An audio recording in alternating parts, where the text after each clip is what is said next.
My YouTube friends, welcome back to another video. This time we are watching two trains delivering some wagons to the upper level. One will be going to the mine and the other one to Vlakteplaas, grain silos and the slaughterhouse. Here we see a class 35 coupling up to the first train, and it is departing from Waterkloof, having in tow the rough timber and explosives wagon, followed by a combine which doubles as a guard's van as well as a passenger coach, but it is only half of each, therefore the name combine. So it's a combination of passenger coach and guard's van or baggage van.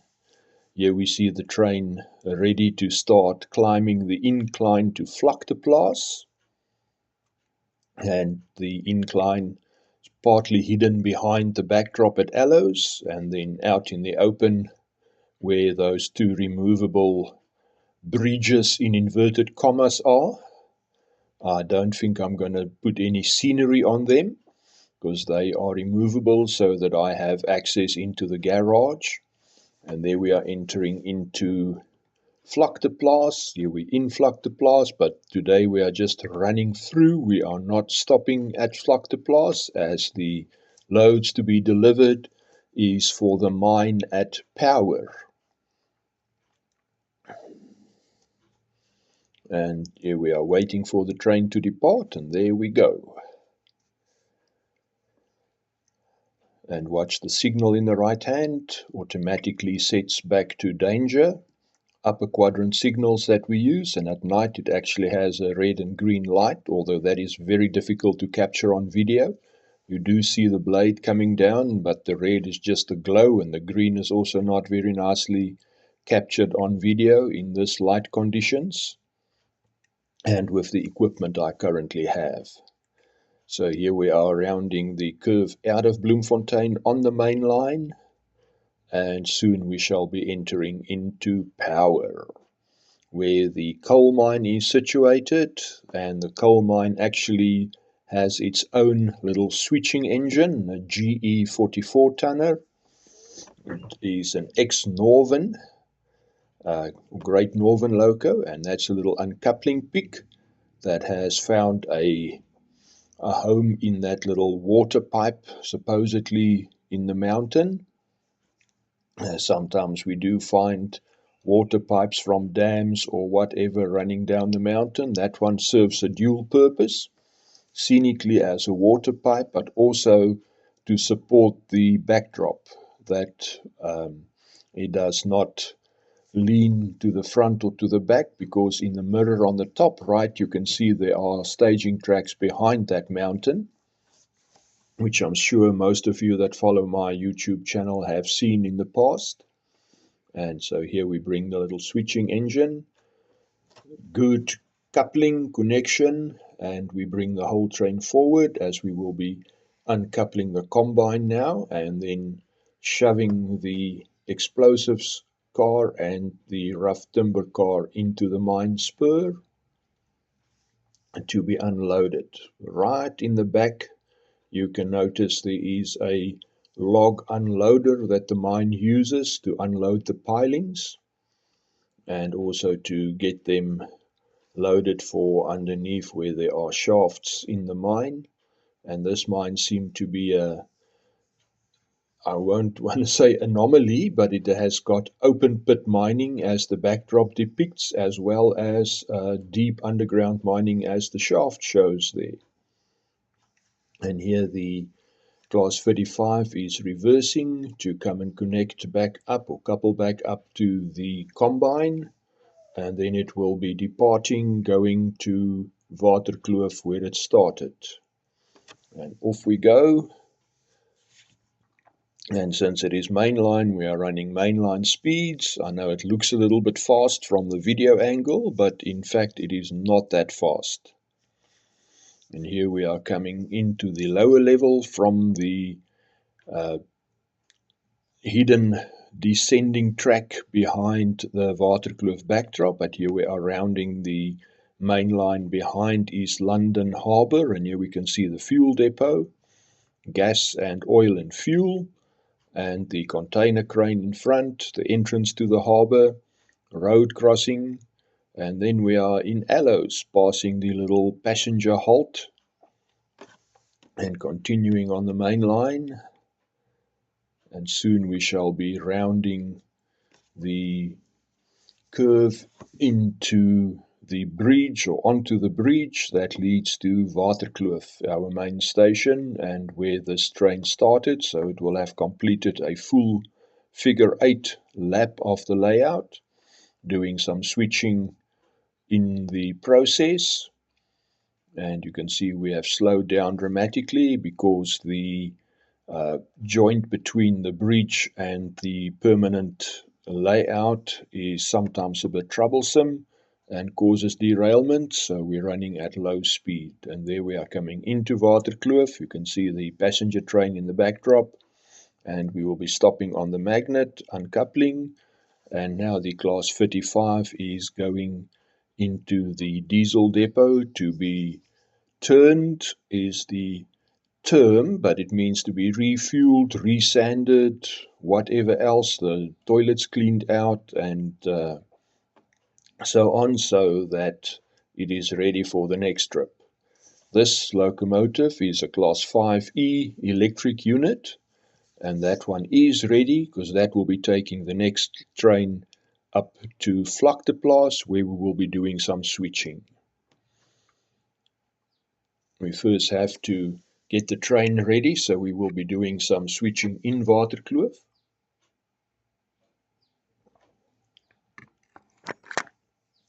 The locomotive is ready to pick up one. If you noticed, there is a turnout that has just changed in front of the locomotive, and now we are picking up one of the wagons that are needed upstairs on the Vlakteplaas level, and that is the palletized fruit wagon, the little silver one, also known as an OZ or OZ for the American friends who does not pronounce a Z but a Z.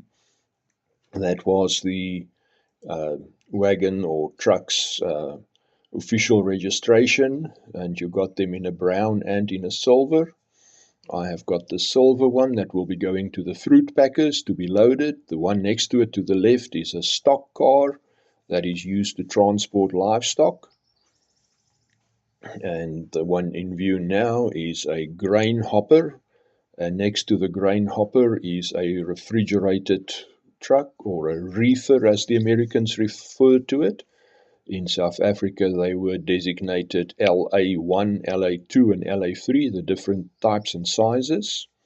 And here we have connected up to a guard's van, aka caboose. And this one is a V7, which is a little shorty. Normally they were about double that length, and that was known as the V8.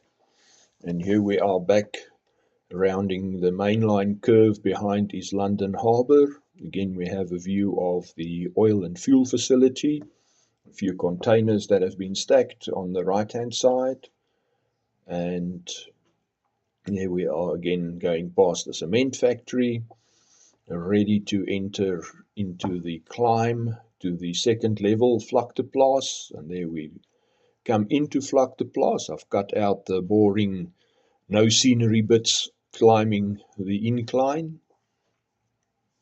And there's the signal tower for Vlakteplaas. And now we have some interesting switching or shunting that lies ahead, because the very first and the very last car in this train needs to go into the siding to the grain silo and the fruit packers, where the middle two cars need to go into the abattoir or slaughterhouse or meat packing plant. So we are busy reversing, doing a runaround move with the OZ in tow, and then we will be shoving the stock car and the reefer into the spur track by the abattoir or slaughterhouse, and then doing another runaround, picking up the the grain car, and also the OZ that is now behind the locomotive, and they will then be shoved into the front spur track at the grain silo. So here we are slowly moving the stock car into the stock pen so the stock can be unloaded for slaughtering, so we can have some meat and have a braai, or a barbecue as our overseas friends call it. And now we are reversing back out. The grain car, of course, has to be shoved in first, as the grain silos are further down the line than the fruit packers. So let's see what moves the engineer comes up with.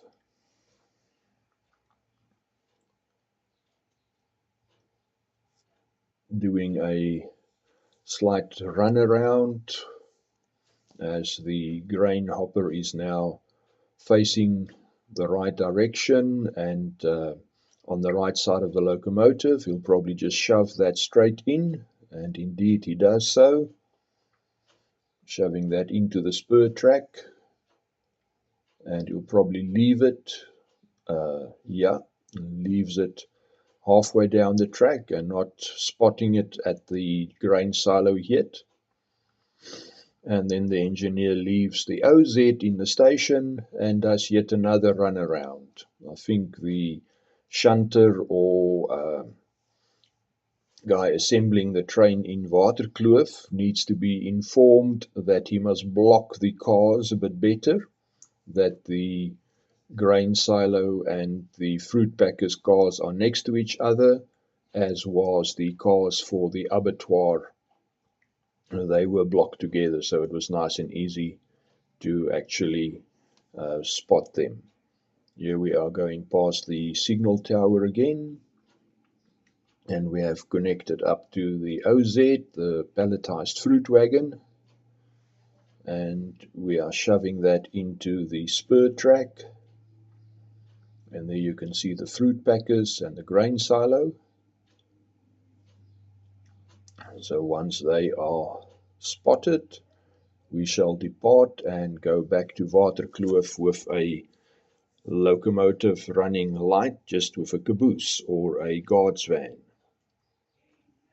And let's see if we get a green signal from the dispatcher and from the guys in the signal tower. It seems like it. Here we are busy descending down the removable bridge, and in the bottom you can see the dispatcher's panel with the tokens that act as tablets, not the electronic tablet that we read from and whatever, but we used to have a tablet token system for rail clearance. The locomotive had to have the tablet, which sometimes was a little brass ring attached to a big metal hoop, and that gave the driver or engineer authority to be on that section of track.